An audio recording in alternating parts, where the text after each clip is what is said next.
for most of recorded human history, how much was in your head really made a big difference, right? Right. And now it's more about how can you ask good questions and how can you use the information that's out there.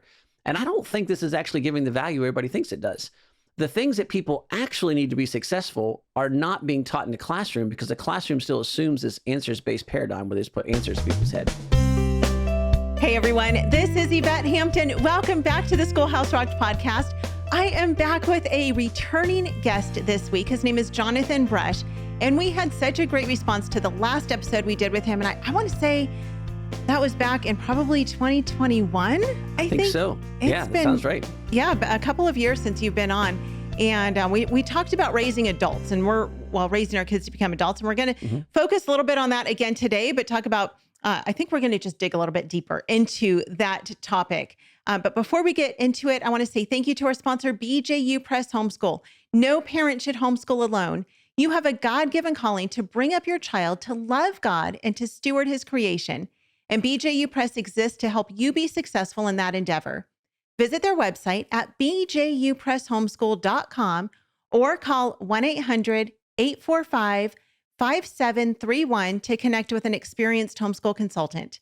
Well, Jonathan, welcome back to the Schoolhouse Rocked podcast. I am so glad to have you back with me. Like I said last time, your last episode that we did was fantastic, and we had such a great response to it that we thought we need to have you back. And we were actually we were having lunch with Andrew Pudawa a few weeks ago, and your name came up in our conversation, and we were all talking about just what an incredible impact you're having, not just in the homeschool world, but in churches, in society, and culture. And so I said we need to have him back again. So tell us a little bit about who you are, about your family, and about your ministry. Yeah, well, thank you so much for having me back. It's a pleasure to be here, and what a blessing to hear that folks that have blessed me so much and my family. You mentioned Andrew Pudawa. All of my kids can write because of Andrew, and so I think we're at 100% for my children so far taking IEW classes, and in fact, 2 of them work for me, and they proof everything that I write, and sometimes wonder how I ever made it through college because of their IEW training. So that's high praise coming from that corner.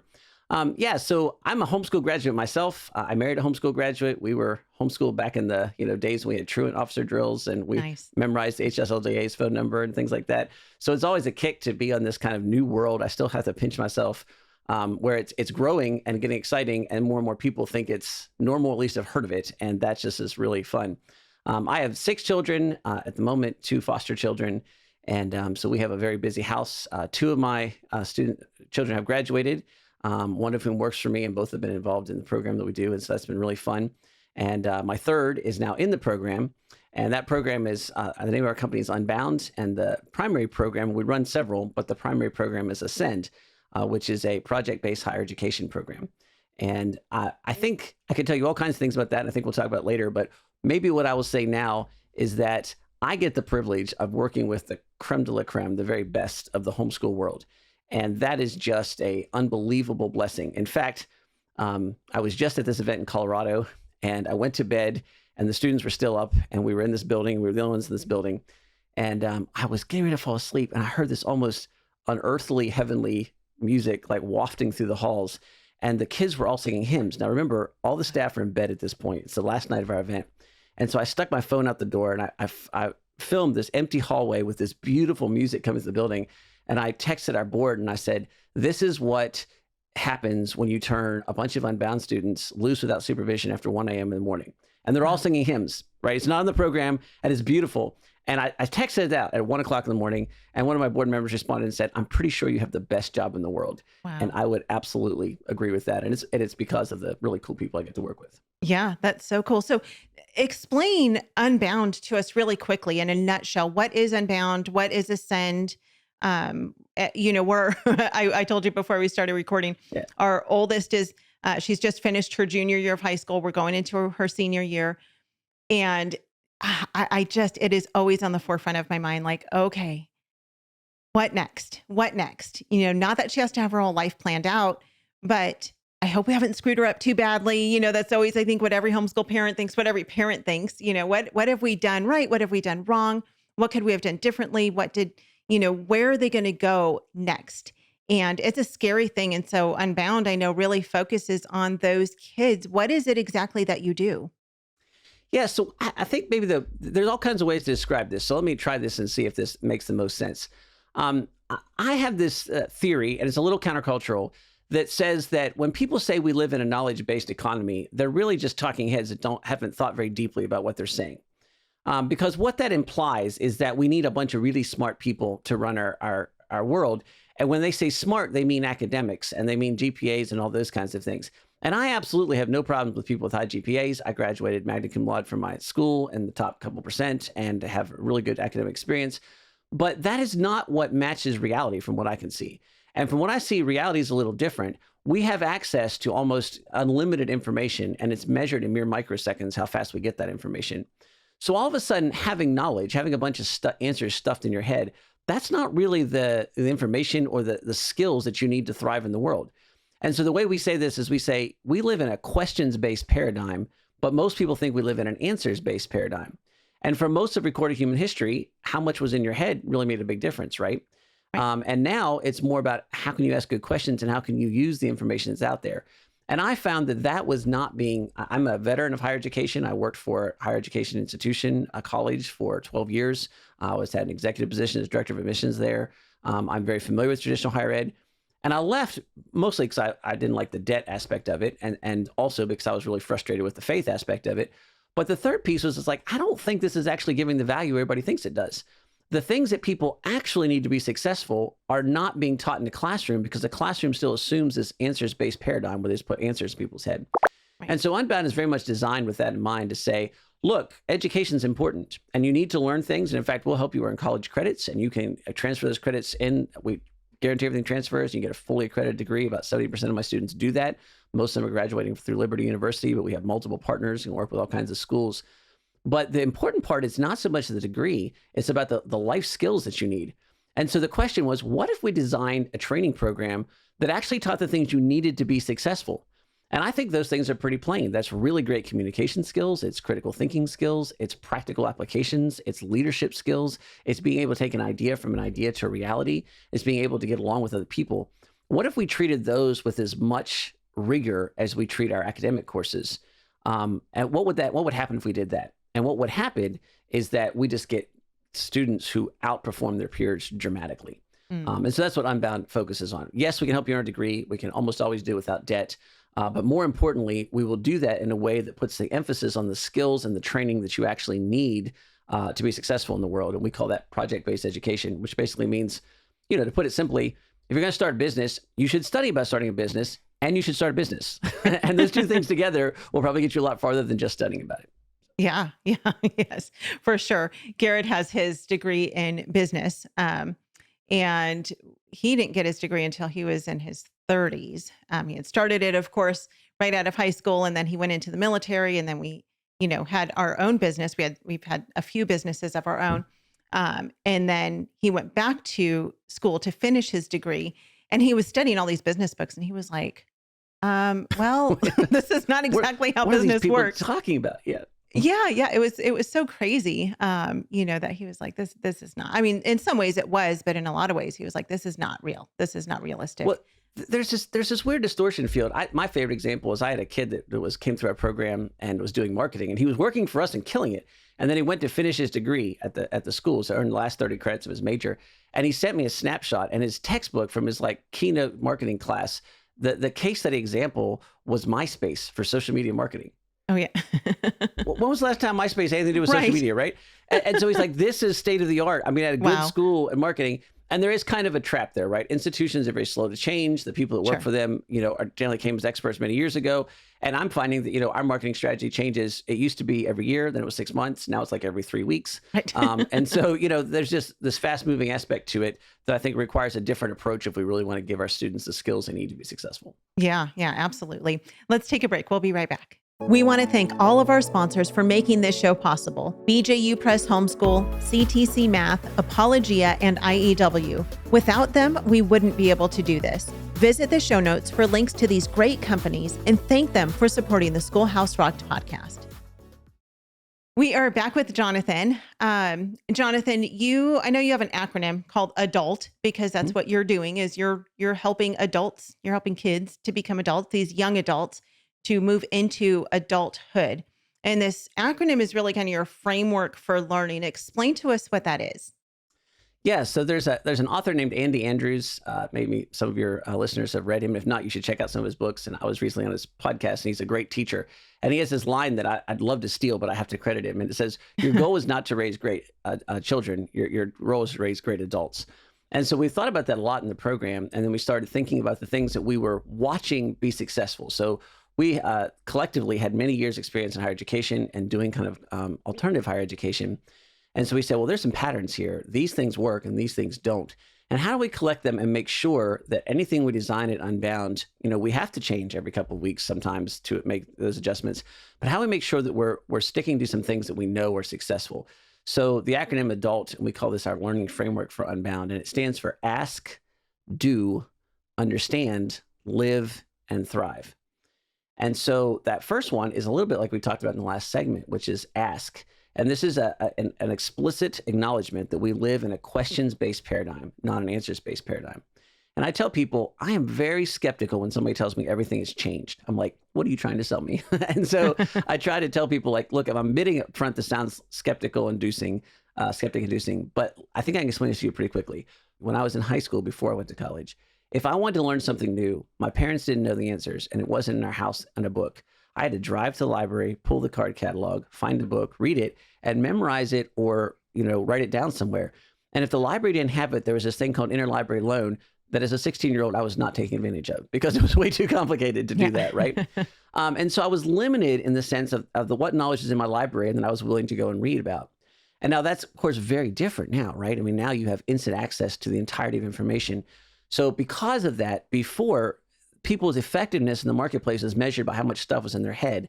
And a great measurement of that was a degree. And now I think that that's totally different. Now I think that the skill that we need is to be able to ask good questions. And as Christians, this should make sense to us. I'm very nervous about somebody who's a Christian who says that they know everything about prayer, about faith, about God, about really anything. And I tell people that does not make me a relativist. A relativist is somebody who asks questions with uncertainty, with an assumption that they mean nothing. And so the more questions they ask, the more it leads them to nihilism. A Christian ought to be somebody who asks questions constantly with an assumption of truth. And so they're chasing that to something bigger.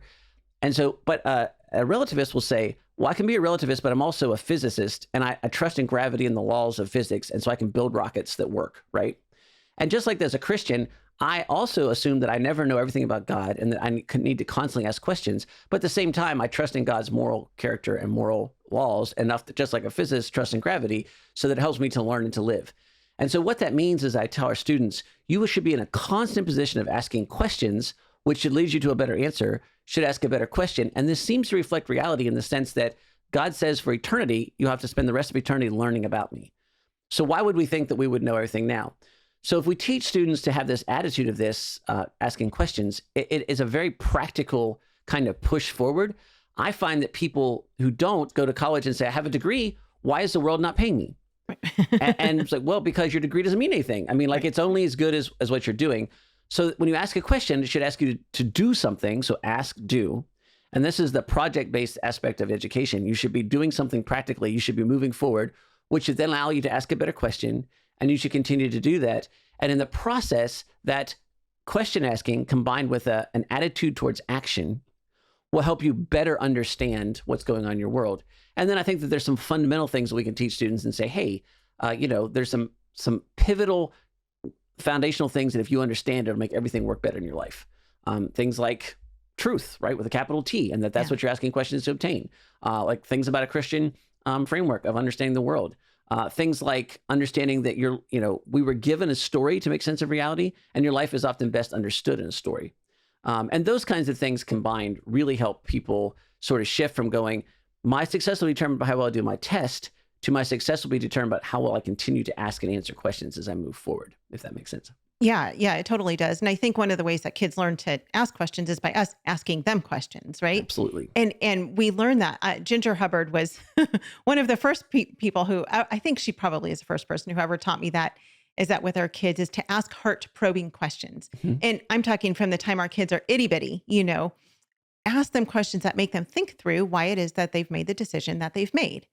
And it gets our kids thinking. But yeah, we live in a world where kids are not taught how to think. They're taught what to think. And we see where that's gotten us as a society. And it's such a dangerous place. I mean, it's so one of the funniest things I think is when you watch videos of people talking to other people on the streets and they ask them questions, I mean, just random questions that every human should know or that every American should know. And people are just like, I don't know. It's so hilarious, but sad. Terrifying, right? It's terrifying.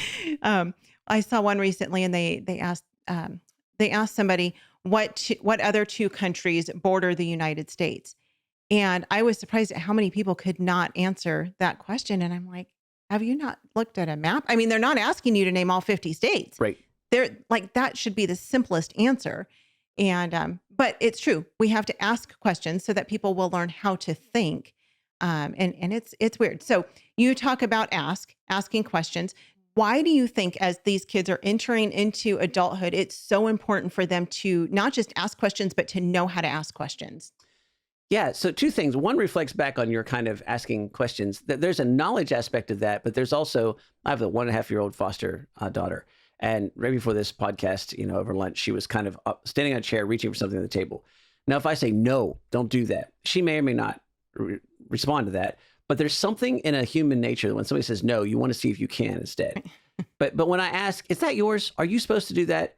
And then she goes and shakes her head no. Now she's made the decision and she's told herself that that's the power of a question. So I referred earlier to that, I had students up past 1:00 without supervision.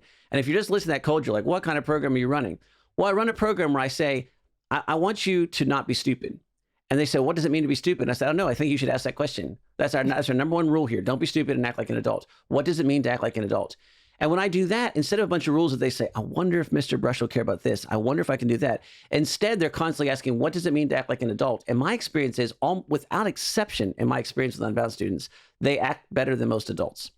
So there's a psychology there. But I think there's a more important example to that. Right now, I've never watched, Yvette, the higher education world get turned upside down as quickly as it has since January with the advent of ChatGPT and artificial intelligence. And I think that there's some terrifying things about this. I think there's some interesting things about this. And I think it doesn't matter what we think, it's going to change our world dramatically. And what's going to happen is that it's going to be really, really difficult to tell what is true and what is not.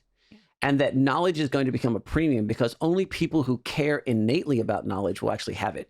It's going to be, for the next half a generation at least, it's going to be extraordinarily easy to cheat your way through anything. ChatGPT can pass the bar exam. It can pass the med exams. It can rewrite your essay papers. So that means only students who really care innately about knowledge will be ones who will learn. And those are the people that have been learned to ask questions instead of being taught that they need to know all the answers. And so just that attitude shift from saying, I need to know all the answers so that I can get a good SAT score, get into college, get a good grade, get a good scholarship, get a good degree, so I get into master's programs and get a good job. Well, there's a program now that can do all those things for you. Wow. It's the students who say, I need to ask what it is. I'm innately curious. I want to actually know this. I have a personal drive and desire to know this. Those people are going to look dramatically different than the majority of the population. And those are going to be the people that will run the world. Yeah. And so I think as Christians, there's an interesting opportunity here, right? We are people that just by our very nature have to ask questions and have to pay attention. And we have a complicated story that's given to us as an interpretation of our faith that we have to have some intelligence to be able to get through and figure it out. And that requires us constantly asking questions. And so I think Christians in general are well equipped for this. Homeschoolers are even better equipped for this. And it just gives me, I have some trepidation about a culture that can't know which places border the United States. Right. But at the same time, the other half of that is, I know who's going to be in charge in that culture. It's going to be my students. It's going to be students who are willing to ask the good questions. So I think AI is an interesting example of a world that's changing rapidly. And if you react to that and say, oh, that's scary, don't touch it, or you say, oh, unquestionably follow all of it, both of those things are pretty disastrous. But if you go, what does this mean and how can I use it? That's a questions-based paradigm, and that changes everything as you navigate this next big change in our collective social history together. Yeah. Wow. So much good stuff. We are out of time, but we're going to come back on Wednesday and we're going to continue talking about this and helping raise adults, because that's what we're doing. We're not raising children. We are raising adults. And wow, Jonathan, you've got so many good things to say and so much encouragement for us. Tell us where we can find out more about Unbound and everything that you have going on there. Absolutely. If you look for us at Be Unbound, that's beunbound.us, you'll find our website. And then, of course, you can find us on all the social media, especially YouTube, Instagram, and places like that if you want to learn more about us. Okay, great. We'll put those links in the show notes, as we always do, to make it easy for you guys. It is our service to you. You're welcome. We're glad to do that. Thank you for being with us, Jonathan. And you guys, thank you so much for spending time with us these last 20 minutes or so. That is always an encouragement to us. If the Schoolhouse Rocked ministry is an encouragement to you, would you do two things? Would you, one, sign up for our newsletter if you've not yet done that? Go to our website, schoolhouserocked.com, and sign up there so that you can keep up to date on what we have going on and what podcasts are coming out and how they can encourage you. And also, would you leave a review for this podcast? If you're listening to it on audio, share it with your friends. But also, if you're watching this on YouTube, would you like and subscribe to our channel and share that with your friends as well? Thank you guys for being with us. We'll see you back here next time. Bye. Education is discipleship, and this is something I didn't understand until I was probably 3 years into homeschooling. The Bible teaches us in Luke 6:40 that when a student is fully trained, he will be like his teacher. And as we look around the culture right now, I think it begs the question, who is teaching our children? Who is teaching our children, and what are they teaching our children? And to me, the primary benefit of having my children home with me is I am able to impart my worldview to my children.